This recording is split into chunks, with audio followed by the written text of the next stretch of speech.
The silence after. It started with the quiet.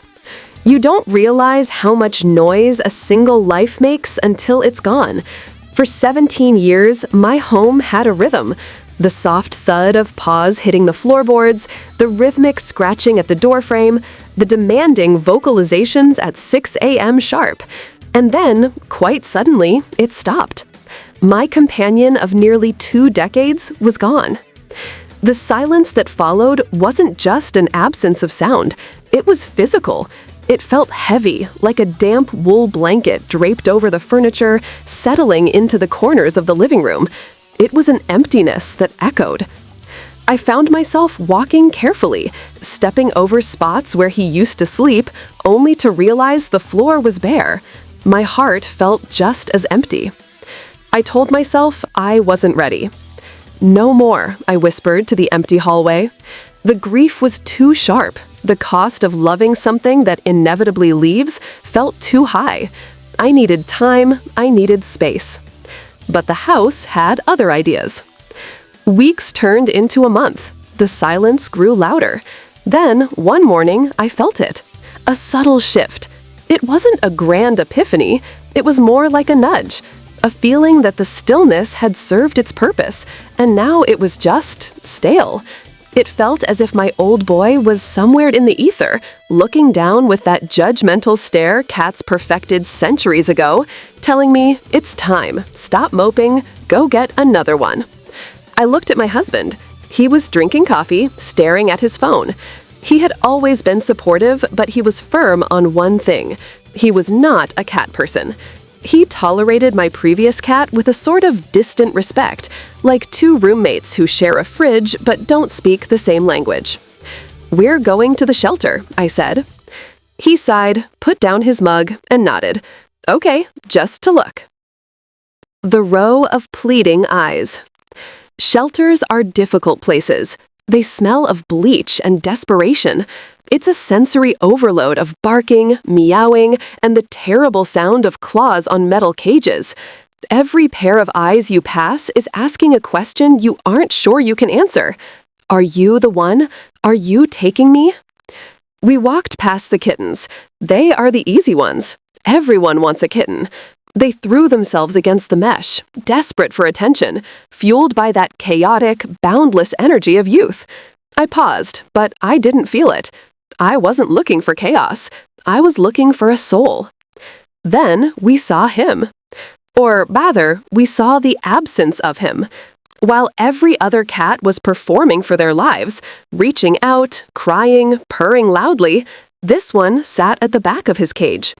He was a tuxedo cat, black and white, staring at the back wall. He didn't even turn his head when we approached.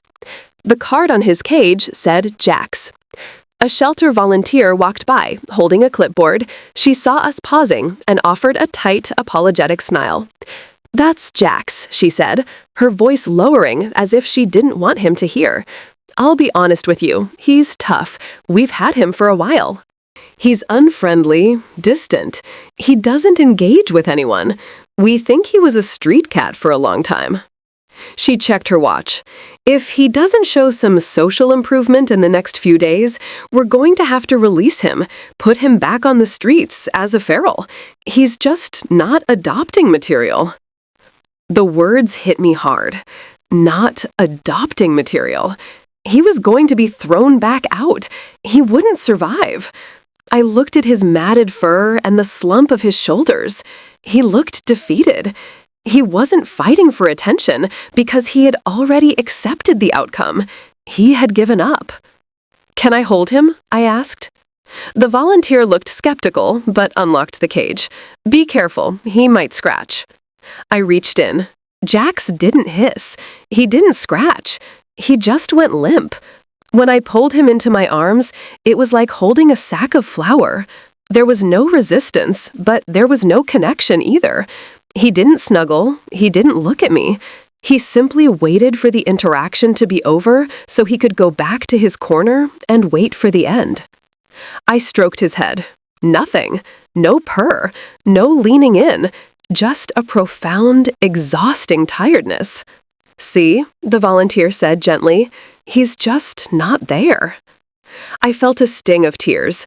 I wanted to save him, but you can't force a connection. I started to hand him back, preparing to say goodbye, preparing to leave him to his fate. The skeptic's touch. That's when my husband stepped in. "Let me see him," he said. I froze. The man who wasn't a cat person, the man who wanted to wait a year before getting a pet, the man who barely touched my last cat. I handed Jax over. My husband held him differently. He didn't try to cradle him like a baby. He just supported his weight, holding him against his chest, secure and firm. And then the miracle happened. Jax, the cat who had given up, the cat who was unfriendly and difficult, lifted his head. He looked at my husband, and then, with a slow, deliberate movement, he curled his legs under him. He pressed his face into the crook of my husband's neck. He let out a breath. His entire body relaxed. He melted. It was as if he was saying, "Oh, there you are. I've been waiting for you." The volunteer's jaw dropped. He's never done that, not once. I looked at my husband. He looked down at the black and white bundle in his arms. The look on his face wasn't skepticism anymore. It was pure, unadulterated tenderness. "Well," my husband said, his voice soft, "looks like we have a cat." The toothbrush ritual. Bringing Jax home was the start of a new chapter, but it wasn't without its quirks. We were told he was aggressive. We were told he was unfriendly. Those labels couldn't have been more wrong. From the moment he stepped out of the carrier, Jax was the epitome of sweetness. It was as if the shelter environment had paralyzed him, and the safety of a home unlocked his true nature. He wasn't just a cat, he was a shadow. But the bond, the real, deep bond, was with my husband. It became a running joke in our house. The man who didn't want a pet now had a permanent appendage. They developed a morning ritual that, to this day, I watch with a cup of coffee and a smile. The alarm goes off. My husband groans and sits up. Jax, who has been waiting for this exact moment, sprints to the bathroom. He hops up onto the vanity counter. As my husband brushes his teeth, Jax sits there, watching the water run, occasionally tapping the toothbrush handle with a paw. He doesn't want water. He doesn't want food. He just wants to be part of the process. If my husband moves to the closet, Jax is there. If he sits on the couch, Jax is immediately in his lap, snuggling with a desperation that says, "I need to be as close to you as physically possible." He presses his whole body against my husband, trying to merge their atoms. It's gentle. It's reverent. It is a hunger for love that I have never seen in an animal before. The broken tail and the silent nights.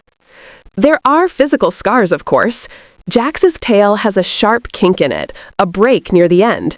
The shelter didn't know how it happened. The vet thinks he might have been born that way, or perhaps an old injury from his time on the streets healed poorly. It doesn't seem to hurt him. It just adds to his character. A crooked tail for a cat with a crooked path to happiness. For the first few weeks, he was silent, not a peep. I worried he had been damaged vocally. But then, one evening, as I was opening a can of tuna, I heard it. A sound so faint, I thought I imagined it. Meep. It wasn't a roar. It was a soft, squeaky chirrup. He looked up at me, eyes wide, and did it again. It was the sweetest sound. He was finding his voice. He was realizing that here, in this house, he was allowed to ask for things. We watched him transform. The lethargic, depressed animal we met in the cage vanished. In his place, a kitten-like energy emerged. He entered what we call his teenage phase, mischievous, curious. He discovered toys. He discovered that if he runs fast enough on the hardwood, he can slide into the wall. He discovered joy. But trauma lingers. Everything was perfect except for one strange behavior that persists to this day. Jax will not sleep with us. We have a king-sized bed. We have bought him plush beds. We have soft pillows. But when the lights go out and we head upstairs, Jax stays down. I have tried carrying him up. I have placed him gently at the foot of the bed. He purrs, he tolerates it for a moment, and then he hops down. He walks back downstairs to the living room rug. That is where he sleeps, alone, on the floor. It breaks my heart a little every night. I wonder what goes through his head. Does he prefer the solitude? Or is it something sadder? Part of me wonders if he still doesn't quite believe this is real. Maybe he thinks the bed is for family, and he doesn't want to overstep. Maybe he thinks if he gets too comfortable, he'll be sent back to the cage. Or maybe he's just guarding the house, watching the door, making sure the bad things don't come back in. I look at him sometimes, sleeping on that rug, his crooked tail twitching in a dream. I think about the people who looked at him and saw a difficult cat.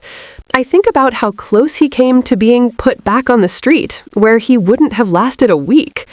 It's terrifying how thin the line is between being loved and being lost. But then morning comes. The alarm rings, and before my husband can even get his feet on the floor, we hear the rapid thumping of paws on the stairs. Jax is running up to greet us, ready for the toothbrushing ritual, ready to start another day where he is safe, fed, and overwhelmingly loved. The silence in the house is gone, and I wouldn't have it any other way.